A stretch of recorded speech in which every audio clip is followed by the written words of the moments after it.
Hoy vamos a aprender sobre el paso del Jordán. Aún no les han llegado los impresos, ¿verdad? Lo echaremos un vistazo cuando lo tengamos. Primero les leo Josué capítulo 3. Josué capítulo 3, versículo 8. Josué capítulo 3, versículo 8. Tú pues mandarás a los sacerdotes que llevan el arca del pacto, diciendo: cuando hayáis entrado hasta el borde del agua del Jordán, pararéis en el Jordán. Versículo 17. Mas los sacerdotes que llevaban el arca del pacto de Jehová estuvieron en seco, firmes en medio de Jordán, hasta que todo el pueblo hubo acabado de pasar el Jordán, y todo Israel pasó en seco. Hoy vamos a aprender sobre la verdad que ocurrió, verdad del paso de Jordán. ¿Qué es lo que tenemos que enseñar a los niños a través de esta lección? Al pensar en esto, como habían experimentado cruzar el Mar Rojo, cruzar el río Jordán era algo más fácil en comparación de cruzar el Mar Rojo. Hay una diferencia, sin embargo, entre la disciplina del Mar Rojo y del río Jordán. Por eso, a la hora de enseñar a los niños, es necesario absolutamente hacerles conocer que Dios siempre nos protege. Además, conocer la gracia de Jesús y evangelizar. En caso de Mar Rojo, Dios primero separó el mar y le hizo pasar al pueblo de Israel. Y en caso del río Jordán, los sacerdotes llevando el arca de pacto entraron al río primero y después el aguas de Jordán se separaron. Cuando nosotros primero cumplimos la voluntad del Señor, para el Señor, nos ayudará. La victoria nos vendrá. Así podemos decir: cruzar el río Jordán significa que la fe del pueblo de Israel se ha crecido. Porque había visto muchos milagros. En Éxodo capítulo 14, versículo 21 está puesto que tras cruzar el Mar Rojo, el pueblo de Israel creyó en Dios y en Moisés. Así está escrito, porque habían visto con sus propios ojos lo asombroso, ¿verdad? Por tanto, tras este acontecimiento, habrá tenido más fe. El pueblo de Israel, por tanto, llevando el arca del pacto según la palabra, entró al río Jordán. Aquí hay una lección. Es un ejemplo de que más buscan primeramente el reino de Dios y su justicia, y todas las cosas os serán añadidas. Al ver el contenido, Moisés murió y el nuevo guía, Josué, vino delante de Dios. Dios dio una promesa a Josué y cruzaron el río Jordán y mandó establecer un monumento conmemorativo. Para eso tomaron 12 piedras e hicieron un monumento conmemorativo. El paso de Jordán del pueblo de Israel da una lección a los cristianos salvos que depende de nuestra vida.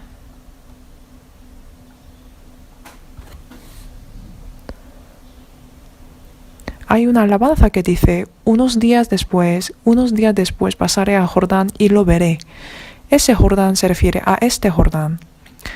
Cuando cruzamos al Jordán, que es la frontera de la vida y muerte, nosotros veremos a Dios. Esto es la frontera de la muerte. Y si vemos la muerte de Moisés, Números capítulo 20, vamos a buscar Números capítulo 20. Números capítulo 20, versículo 10.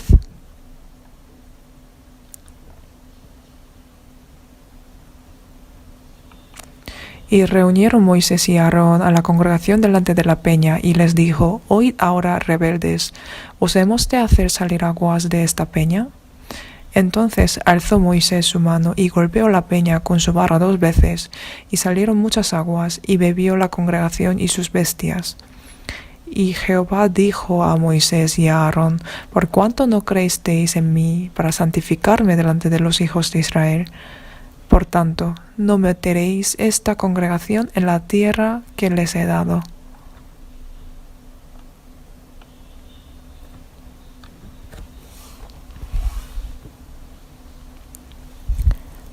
Moisés y Aarón cometieron pecado ante Dios.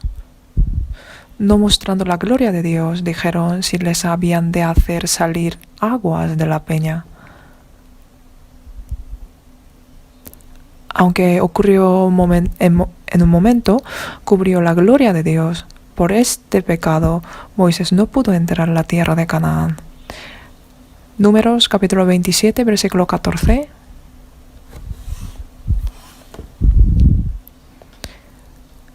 Números capítulo 27, versículo 14. Pues fuisteis rebeldes a mi mandato en el desierto de Zin, en la rencilla de la congregación, no santificándome en las aguas a ojos de ellos. Estas son las aguas de la rencilla de Cades en el desierto de Zin. Por desobediencia ante Dios, Moisés no pudo cruzar y murió.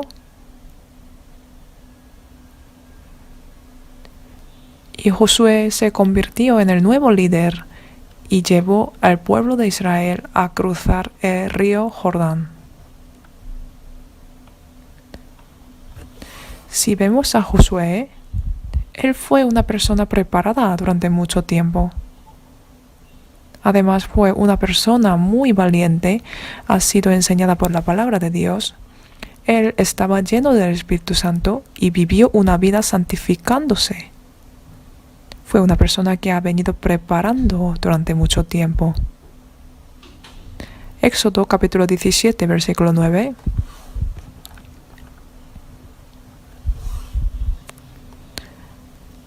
Éxodo capítulo 17, versículo 9.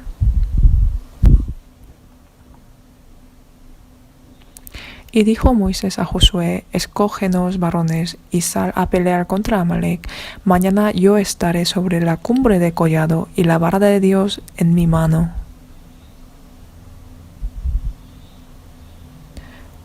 E hizo Josué como le dijo Moisés, peleando contra Amalec, y Moisés y Aarón y Hur subieron a la cumbre de collado. Y si vemos capítulo 17, versículo 13, y Josué deshizo a Amalec y a su pueblo a filo de espada.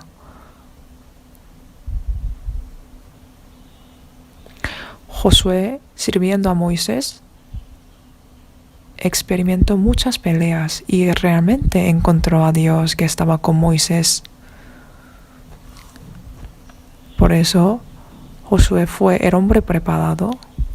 El hombre preparado. Cuando establecemos al hombre en la iglesia, ocurre esto. ¿Qué condición fijamos a la hora de levantar a un hombre en la iglesia?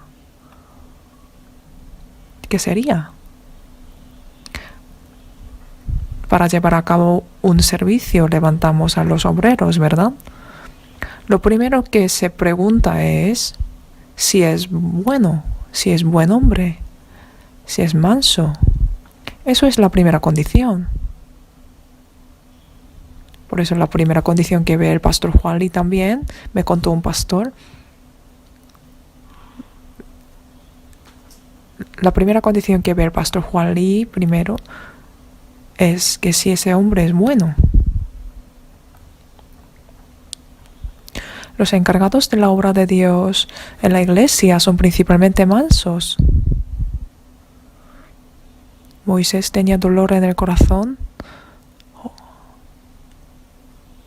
Josué aprendió de él, y en 1 Timoteo capítulo 3 versículo 10 pone: y estos también sean sometidos a prueba primero, y entonces ejercen al diaconado si son irreprensibles. Primero, somete a alguno a prueba, y si tiene un corazón manso, es apto para hacer la obra del Señor.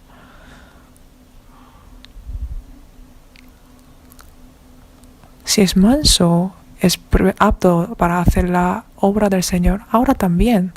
Y en ese momento también fue así. Y Josué fue ese hombre. Josué fue un hombre valiente. Josué deshizo a Amalek y a su pueblo a filo de espada. Con su espada realmente hizo la guerra, ¿verdad? Fue un hombre valiente y con audacia. Si vemos en paréntesis 3, está puesto que fue un hombre enseñado por la palabra. Jehová mandó escribirlo para memoria en un libro y diga a Josué que raería del todo la memoria de Amalek debajo del cielo. Diga a Josué que raería de todo la memoria de Amalek de debajo del cielo. Él recitó la palabra de Dios. Aunque sea poco, hay que meditar la palabra siempre. Es muy importante. Josué era un hombre así. Además, el cuarto era un hombre lleno del Espíritu Santo. Números, capítulo 27, versículo 18 pone: Y Jehová dijo a Moisés: Toma a Josué, hijo de Nun, varón en el cual hay espíritu, y pondrás tu mano sobre él.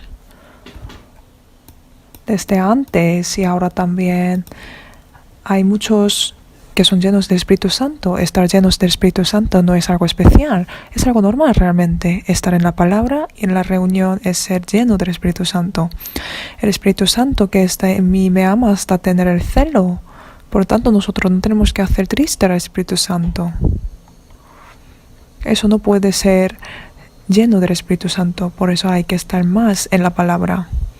En 1 Corintios capítulo 3, versículo 16 pone: ¿No sabéis que sois templo de Dios y que el Espíritu de Dios mora en vosotros?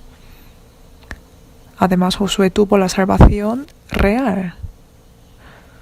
En Josué capítulo 1, versículo 16, entonces respondieron a Josué diciendo: Nosotros haremos todas las cosas que nos has mandado e iremos a donde quiera que nos mandes, con el corazón humilde de hacer todo lo que mandare. De Josué, que ha sido utilizado por Dios, podemos aprender la promesa que Dios dio a Josué. En Josué capítulo 1, versículo 3, desde 3 pone: Yo os he entregado, como lo había dicho a Moisés, todo lugar que pisare la planta de vuestro pie, desde el desierto y el Líbano hasta el gran río Éufrates, toda la tierra de los Eteos hasta el gran mar donde se pone el sol, será vuestro territorio. Esto es la copia del registro dado por Dios. Por eso hasta ahora se está peleando, ¿no? En Josué capítulo 1, versículo 5 pone: Nadie te pondrá a hacer frente en todos los días de tu vida. Como estuve con Moisés, estaré contigo, no te dejaré ni te desampararé. Esfuérzate y sé valiente, porque tú repartirás a este pueblo por heredad la tierra de la cual juré a sus padres que la daría a ellos. Miren, está diciendo: yo estaré contigo, no te dejaré ni te desampararé.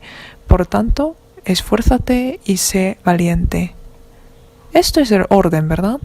A nosotros nos manda de manera igual.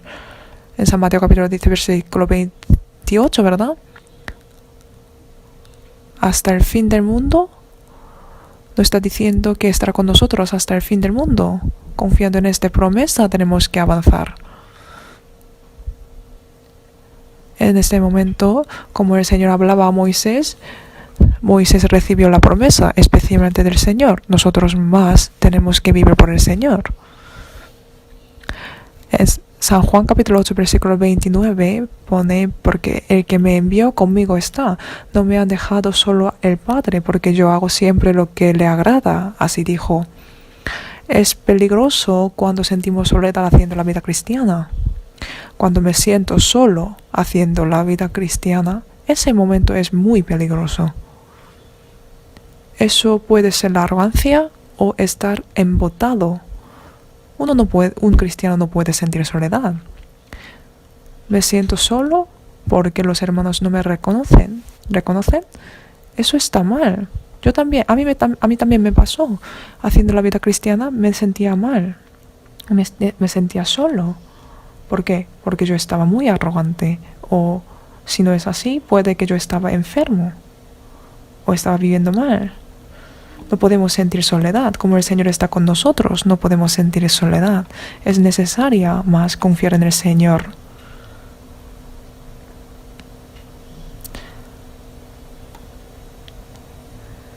Por eso aquí en 1 Corintios capítulo 16, versículo 13 pone: velad, estad firmes en la fe, portados varonilmente y esforzaos. Así dijo. Como el Señor prometió a Josué, a nosotros también prometió. No tenemos que perder la audacia hasta su venida. Es muy importante. Cuarto, pone pasar el río Jordán, así está escrito. Para conquistar la tierra prometida, que es Canaán, fue necesaria cruzar el río Jordán. Antes de cruzar el río, antes de pasar el río, lo que pido fue santificaos. Santificaos ante Dios. En Josué capítulo 3, versículo 5 pone: y Josué dijo al pueblo: santificaos, porque Jehová hará mañana maravillas entre vosotros. Miren aquí. Aquí pone santificaos, ¿verdad? Si no nos santificamos por nuestra cuenta, ocurren problemas. Porque cada uno sabe cómo está su corazón ante Dios. Y solamente por sí mismo sabe que si están santificándose o no. Nosotros estamos en la iglesia haciendo servicio, pero el yo que veo a mí mismo y el yo que ve otros ven es diferente, ¿verdad? A pesar de que uno es alabado en la iglesia, puede que no se santifique por sí mismo. Por eso no podemos juzgar. Viendo solamente por apariencia, no podemos juzgar. Aunque uno se comporta un poco mal, aunque no ha de ser, no ha de ocurrir, pero puede que su corazón hacia Dios es muy ansioso o ardiente. Por eso siempre se comporta así. Por eso nosotros tenemos que reconocer a todos, aunque cada uno tiene diferente aspecto. Porque puede que esa persona se santifique ante Dios más que yo.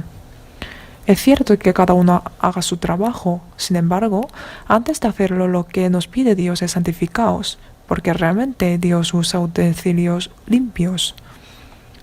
En Salmo capítulo 73, versículo 1 pone: ciertamente es bueno Dios para con Israel, para con los limpios de corazón. A los de limpios de corazón. San Juan capítulo 13, versículo 10, Jesús le dijo: el que está lavado no necesita sino lavarse los pies, porque está todo limpio, y vosotros limpios estáis, aunque no todos. Limpiamos los pies todos los días. No es limpiar alguna parte solamente, sino todas las partes todos los días. Igual que esto, nosotros en la reunión tenemos que limpiarnos unos a otros en la palabra. Esto es la condición de la santidad. La condición de la santidad. En Levítico capítulo 11, versículo 45 pone: porque yo soy Jehová que os hago subir de la tierra de Egipto para ser vuestro Dios. Seréis pues santos, porque yo soy santo. Nos pidió. En 1 de Tesalonicenses capítulo 5, versículo 23 pone: y el mismo Dios de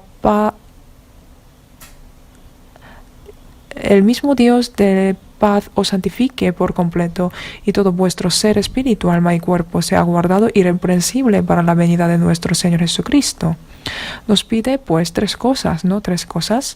Primeramente nos santifique por completo, y después, primero el espíritu, después el alma y el siguiente el cuerpo. Dios quiere que estos tres sean santificados, y el primero de ellos es el espíritu. Ante Dios en la palabra nosotros hemos de elegir sin ningún arrepentimiento. Es necesario. Por eso, como desviar del mandamiento o de la palabra es una gran enfermedad. Por eso nos manda el alma, el corazón, el pensamiento. El corazón también se perfecciona ante Dios. Y el tercero, nuestro cuerpo. Quiere que nuestro cuerpo también sea guardado irreprensible. Ciertamente para algunos tener la enfermedad es la voluntad de Dios. Sin embargo, guardar nuestra salud también es lo que tenemos que hacer ante Dios. Es apto ante Dios. Uno es joven, pero si no es sano, no puede llevar a cabo el servicio. Hay que invertir mucha fuerza para guardar la salud también. Porque cuando uno está malo, todo le molesta. El cuerpo no le sigue. Algunos tienen 20 años, 20 y pico años, sin embargo la edad de su corazón y del cuerpo es como si fuera de 40 años. Dios quiere que guardemos nuestro espíritu y el cuerpo sin mancha y defecto. Para que nos encarguemos las cosas grandes o pequeñas de Dios, primeramente tenemos que tener la santidad. Yo al leer esta palabra pone santificaos. Esta palabra me llegó. Santificaos. No es fácil estar perfecto para no tener ninguna vergüenza ante Dios. Cuando nos santificamos, lo bueno sería no tener ninguna cosa irreprensible ante Dios. ¿Verdad? El que no tiene nada reprensible ante Dios, ¿cómo podrá ser reprensible ante los hombres? Dios lo sabe. Por eso después de santificarse, el río Jordán se cortó, ¿verdad? Ese fenómeno ocurrió. En ese momento el río Jordán se desbordaba el agua por las lluvias y el nieve que se derritió desde el monte de Hermón. Por tanto, estaba lleno de agua. Siempre había mucha agua. Y en esa condición el río Jordán se cortó. Josué capítulo 3, versículo 16.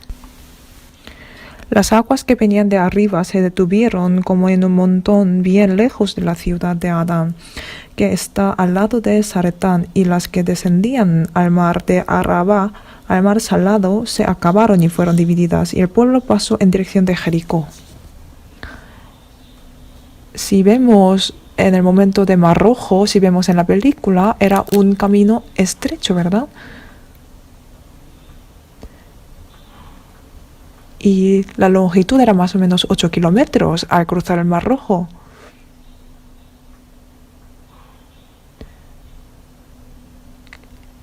Ha de ser 8 kilómetros para que pueda cruzar todo el pueblo de Israel. Por eso Dios sopló el viento de este toda la noche hasta que se cruce, ¿verdad? Y la longitud fue 8 kilómetros. 8 kilómetros es muy, muy lejos, ¿no? ¿Verdad? Hasta un pueblo que se llama Yangtze podría ser 8 kilómetros. Esos 8 kilómetros, el pueblo de Israel andó todo este 8 kilómetros. Fue un camino muy lejos. Igual que esto, el río Jordán también era un camino bastante largo. Por eso aquí pone se detuvieron como en un montón bien lejos de la ciudad de Adán, que está al lado de Zaretán. Nosotros podemos saber que es un camino largo porque más o menos hasta Zaretán era 35 kilómetros. No es un camino que podemos imaginar. Sin embargo, esa gran cantidad de agua se cortó, se paró, entonces era un paisaje muy maravilloso, ¿verdad? Y el arca de pacto estaba firme en el medio del río Jordán. Está escrito. ¿Qué significa el arca de pacto? Primeramente los sacerdotes pisaron el agua con el pacto del arca, y el pueblo de Israel, el arca de pacto, perdón, y el pueblo de Israel estaba lejos, es decir, tenía una distancia más o menos 1 kilómetro del arca del pacto. Nosotros de lejos podemos ver la victoria de Dios y podemos ver que Dios está con nosotros. Lo que está protegiendo del poder de la muerte es la palabra de Dios, ya que el aguijón de la muerte es el pecado y el poder del pecado la ley. Mas gracias sean dadas a Dios que nos da la victoria por medio de nuestro Señor Jesucristo. Así está escrito. Realmente ahora también está protegiendo. En 2 de Tesalónica pone, porque ya está en acción el misterio de la iniquidad, solo que hay quien al presente lo detiene, hasta que él a su vez se ha quitado de en el medio. Por eso, en ese momento también el poder de Dios, el arca del pacto, es el poder de Dios. El arca del pacto significa misericordia de Dios. Como el arca del pacto estaba firme en el río Jordán, el agua se cortó. Sin embargo, viéndolo, si no lo creemos, no crecería el infierno, ¿verdad? Abajo pone, se ha cruzado el lugar seco. Así está escrito. En capítulo 3, versículo 17 pone, mas los sacerdotes que llevaban el arca del pacto de Jehová estuvieron en seco, firmes en medio de Jordán, hasta que todo el pueblo hubo acabado de pasar el Jordán y todo Israel pasó en seco. El mismo paisaje que el éxodo ocurrió. Y ahora vemos la palabra de la promesa. San Juan capítulo 10 versículo 28. Y yo les doy vida eterna y no perecerán jamás. Y nadie las arrebatará de mi mano. Realmente habrá tenido este corazón. Al ver el gran milagro de Dios, el pueblo habrá decidido así. Ahora también nosotros podemos creer en la palabra de Dios porque estamos viendo su poder y su misericordia. Primero de Juan capítulo 5 versículo 18 pone, sabemos que todo aquel que ha nacido de Dios no practica el pecado, pues aquel que fue entregado por Dios le guarda y el maligno no le toca. Al ver el poder de Dios podemos sentirlo. Sin embargo, ¿qué es el río Jordán que está ante nosotros? ¿Con qué podemos cruzarlo? ¿Pretendemos cruzarlo con mi sabiduría, experiencia o confiando en el poder y la palabra de Dios? Para los cristianos, estar con Dios es la manera sabia de vencer a las dificultades. Tenemos que enfocarnos en el Señor, tenemos que volver nuestra dirección al Señor. Pedro se ha caído en el peligro al ver la tempestad. Sin embargo, el Señor no dejó a Pedro a que siga cayéndose. Sujetando a Pedro, subió junto con él al barco. Después de ascensión de Elías, con el que acompañaba a Dios, Eliseo preguntó, ¿dónde está Jehová, el Dios de Elías? Dios que estaba con Elías también estuvo con Eliseo. El río Jordán se dividió. Eliseo, experimentando el acompañamiento de Dios, pasó al río. Como el Señor estaba junto a él, pasó. Estaba acompañando. Es verdad, es cierto. Aunque yo sepa o no, siempre está junto conmigo. Sin embargo, en los días normales, ordinarios, no nos dimos cuenta de eso. Aunque me dé cuenta o no, Dios está conmigo. Sin embargo, ¿cuánto tiempo yo estoy con Él? Eso es la vida cristiana. Dios estaba con nosotros desde el principio y especialmente tras recibir la salvación, como el Padre está junto a nosotros. Sin embargo, el problema es que ¿cuánto tiempo yo estoy con el Dios que está conmigo siempre? El Dios que está junto con nosotros, para mostrarnos que es el amor de Dios, está con nosotros. Nosotros aprendemos de ese Dios de amor y amamos a otros con ese amor. No requiere esa expresión, estar con nosotros hasta que traguemos nuestra saliva y pone que nos guarda como el iris del ojo. Eso es el interés.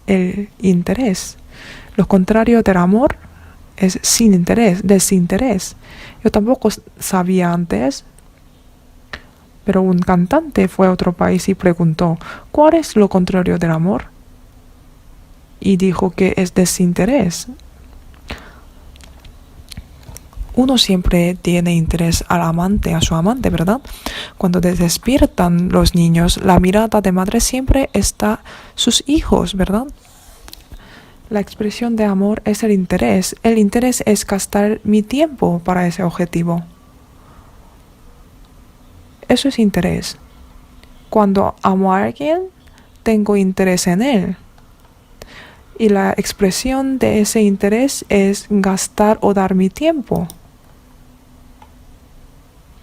Por eso, no tener interés es lo contrario del amor.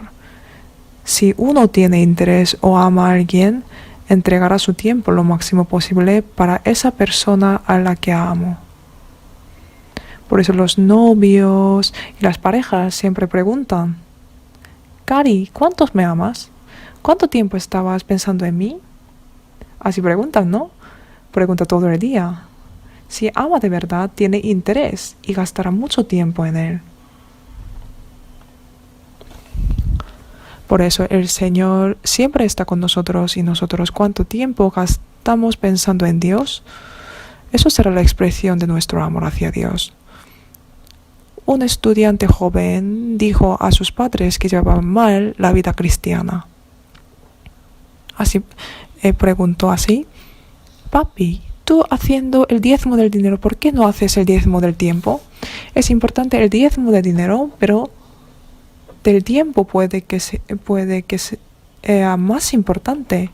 Nosotros podemos dar más dinero para el dinero, pero el tiempo no, porque el tiempo no se puede retrotraer. Entregar mi tiempo, que tiene límite, será la mayor expresión del amor.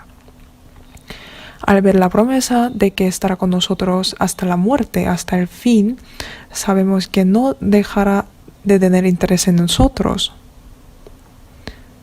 Eso es la expresión de amarnos hasta el final, ¿no? Pensamos en eso también. ¿Cuánto amo a mis alumnos? No solamente con la boca. Con el interés del Señor tenemos que expresarles.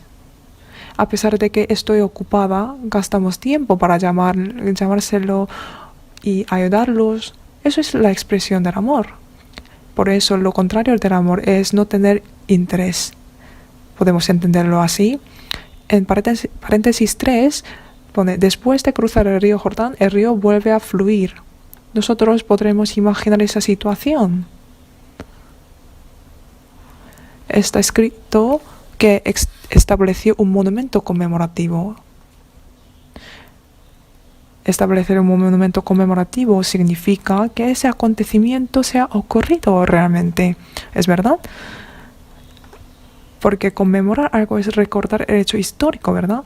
Por eso, establecer un monumento conmemorativo significa que fue verdad que el pueblo de Israel cruzó al río Jordán. Ese monumento lo testifica. Por eso Josué capítulo 4 versículo 6 pone: para que esto sea señal entre vosotros, y cuando vuestros hijos preguntaren a sus padres mañana diciendo: ¿qué significa estas piedras? Les responderéis que las aguas del Jordán fueron divididas delante del arca del pacto de Jehová. Cuando ella pasó el Jordán, las aguas del Jordán se dividieron. Y estas piedras servirán de monumento conmemorativo a los hijos de Israel para siempre. Es para conmemorar que Dios obró y estuvo y amó y tuvo interés.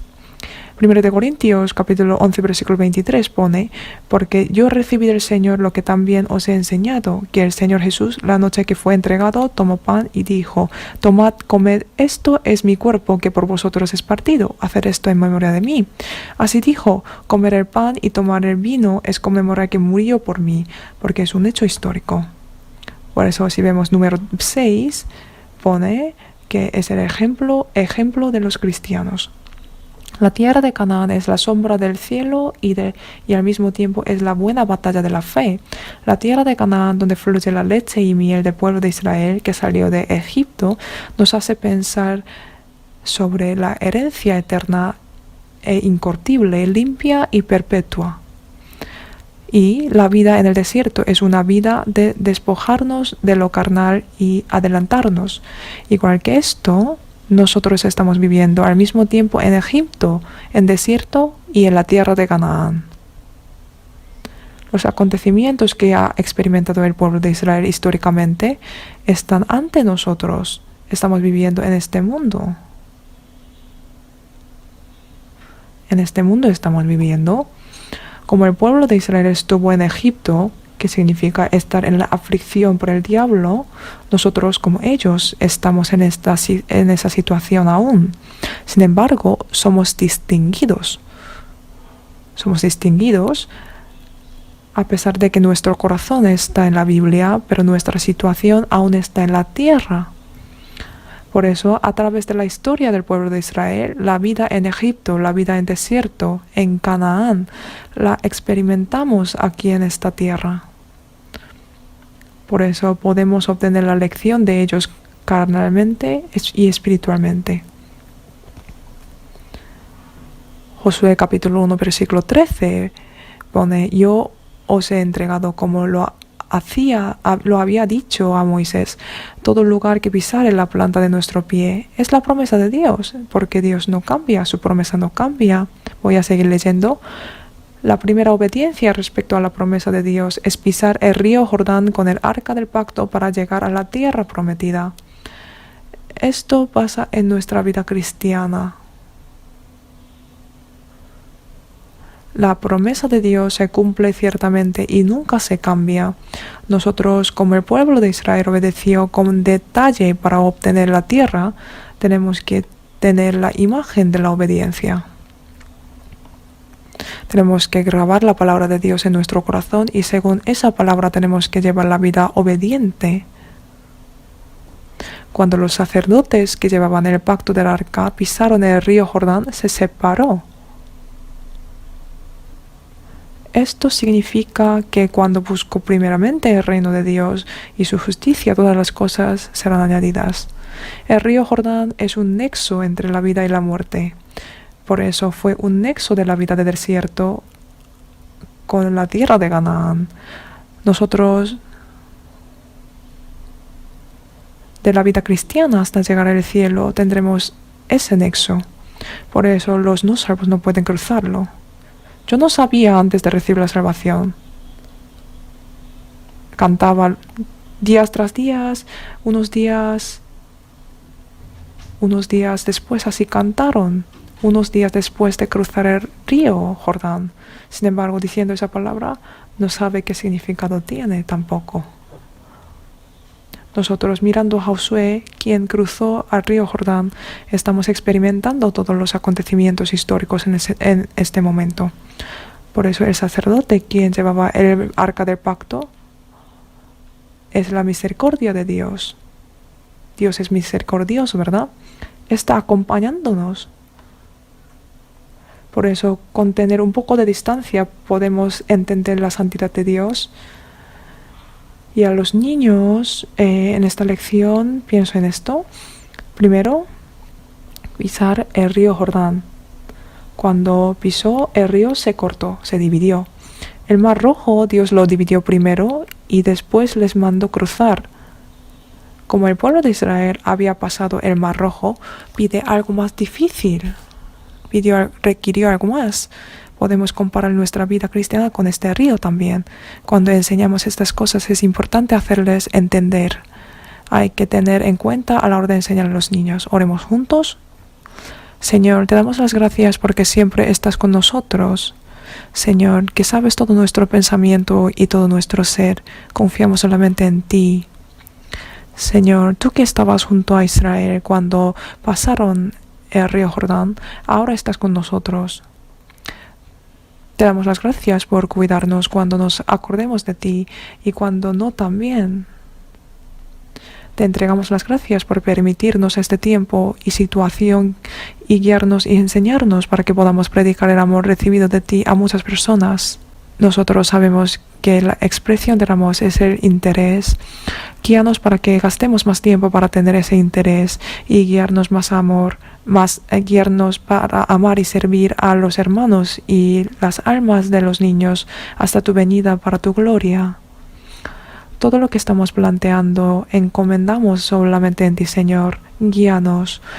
Oramos en el nombre de nuestro Salvador Jesús, quien nos ama siempre. Amén.